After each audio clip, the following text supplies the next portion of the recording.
Hello everyone. Today we are looking at a book titled Reality is Not What It Seems by Carlo Rovelli. The book tries to help us understand the work done in the field of research around quantum gravity, where the author is working upon. While he's trying to demonstrate that, he takes us through a journey of understanding reality, right from ancient times to today. He touches upon from very basic understanding of things to where quantum gravity has leaped into. The author, Carlo Rovelli, is a theoretical physicist whose work is in physics in the area of quantum gravity, and he has also done quite a bit of work around space and time. Moving on to the summary of this book. It is one of the finest books I've read in recent times. You will like this book for sure if you have even an iota of interest in science. It starts off with a very, very fundamental question of what the world is made up of. And he takes you through a journey from ancient Greek times where people questioned the core fundamental building block of anything. And at that time, it was defined as very simply that the universe is made up of a boundless space with innumerable atoms, and there is no start or end to this world. There is no finality, there is no purpose to the existence of this world. It's just an endless dance of atoms. That is how the ancient Greeks thought about the structure of the universe. And the point is, when science evolved and through these centuries, in the last 2 or 3 centuries, all of them have been proven to be close to being true. And how did somebody conceive something of this kind of a theory with no understanding of the modern science that we have today is just astounding. And later on through these centuries, people have picked up these theories and they've tried to prove it with empirical data that this is how the world actually works, that the fundamental building block of anything is an atom, and they move around haphazardly, etc. Right? But it was not so easy also. At that time, propounding a theory like that in those ancient times was not very well appreciated as well. People, we all know the kind of reasoning and logic that people like Aristotle and Plato keep talking about, and they were not really keen on picking up such kind of imaginary or vivid theories around how the world operates. So it was not a very easy thing also, but that kind of thought is very, very dangerous. If you do not allow imaginative or dreamy thoughts, you are never going to take forward steps in the advancement of science, right? And an interesting tidbit that I got to know about this in this book is that Aristotle wrote a book titled Physics, where he talked about all these fundamental structures and all of that, and the subject of physics took the name from his book. Right, so it's a very interesting tidbit that I got to know. Moving on, as we slowly progressed, Kepler and Copernicus come into picture, wherein they move away from earthly science to heavenly science. They'll start looking at stars, planets, etc. And they propose theories around Earth not being the center of the solar system, the sun being everything rotating around and all of that. Here is where Newton had already started some work around the pace at which different bodies fall towards the Earth.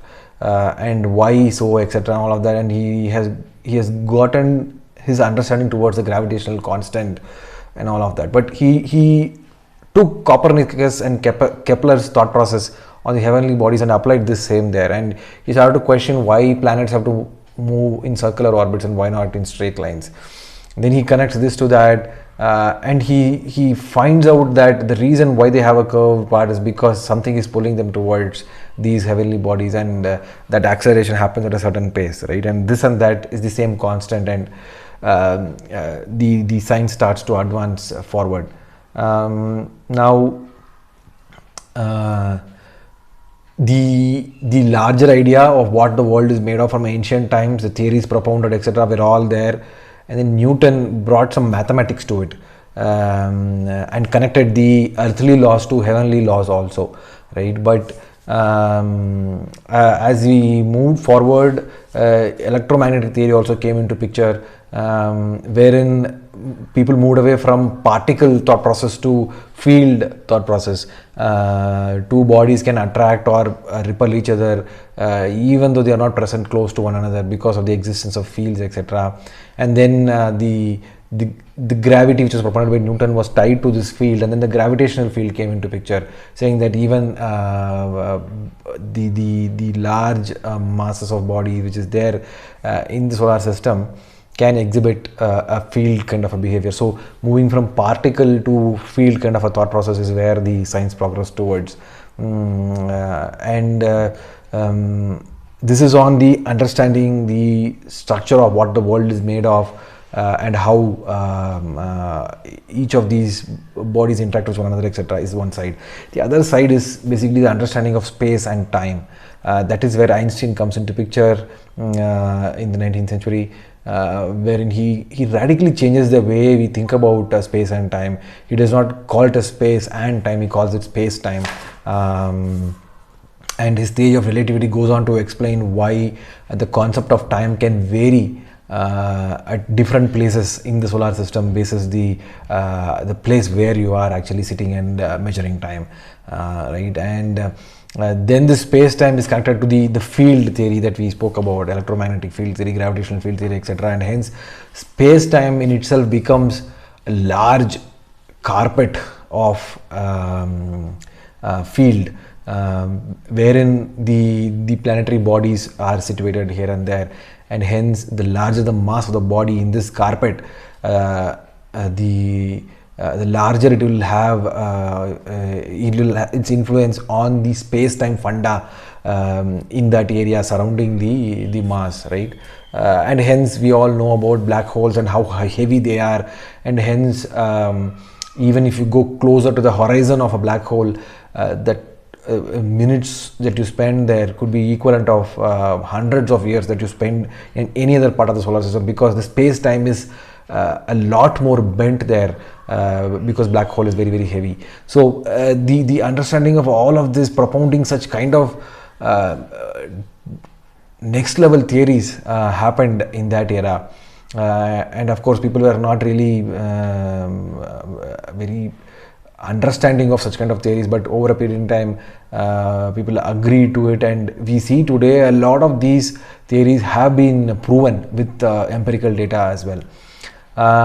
Slowly the theoretical physics portion moves towards quantum mechanics, wherein the revelation is made that light is made up of photons, and electrons in an atom carry a certain quantized value within them, and that generates the kind of energy that is required for an atom to exhibit that kind of an energy, right? And they revolve in certain kind of energy levels or orbits, etc. And then Heisenberg comes in, who says that electrons don't even exist. Electrons manifest themselves only when there is an interaction with another body, etc. And hence you cannot precisely pinpoint the position of an electron accurately. It is only a probability that an electron would stay in that position. But the interesting point is that the equation that Heisenberg proposed accurately predicts the position of electrons every other time, right? So maybe the theory is right, of course, right? Now there is theory of relativity, which we have spoken about, and then there is quantum mechanics, which we just spoke about. Both of them merge to one another, and that is where I found it very difficult for me to comprehend what is happening in the field of theoretical physics. The author tries to explain it, but it went above my head for some reason, right? So I think I need to sit and read a lot more around this topic. But the key item that I took away from the last portion of this book around quantum mechanics and the understanding of it is that the concept of time in itself does not exist in fundamental theories, right? We have created the thought process of time by measuring the oscillation of a pendulum and say that between two oscillations this is what happens, and hence it's the time that is our definition. So basically, if you see, time is a function of the oscillation, right? But we have created another metric called time in itself. But for us to understand quantum mechanics and take leaps forward, the author says that we should erase this kind of a thought process with respect to the understanding of time, and move forward. Of course, I could not comprehend how he is connecting it back to quantum mechanics and gravity, etc. But this thought of taking away time as a construct from our thought process was very, very intriguing. The author also talked about Einstein's philosophy around the universe having boundaries, right? That idea was very intriguing again. Does the universe have a boundary? If yes, where does it stop? Does it need to have a boundary? And that is where Einstein proposes a theory where the universe need not have a boundary, right? But if it does not have a boundary, is it infinite? But Einstein says no, it can be finite and still not have a boundary. How can that be the case? That can happen only when the object has a curvature to itself. So maybe the universe has a certain curvature to it, is the thought process that's being propounded. But it continues to expand. That's a different problem. The thought process is around the boundaries particularly. Then there is the idea around Big Bang, will it happen or not? And the black holes, we spoke about it, etc. So some very, very interesting ideas and thoughts. Of course, we have started to read a lot of these things otherwise as well, but this book is intriguing in the sense that it takes us to the history of how these thoughts evolved over periods in time, right from Greek period to where we are today. Right. With that, we will close the summary. What are the key takeaways from this book? The curiosity with which we looked at the world and the theories we propounded in the last 2000 years without much evidence to prove is just astounding, right? At least we had the patience and perseverance in those era to be curious and think about worldly problems.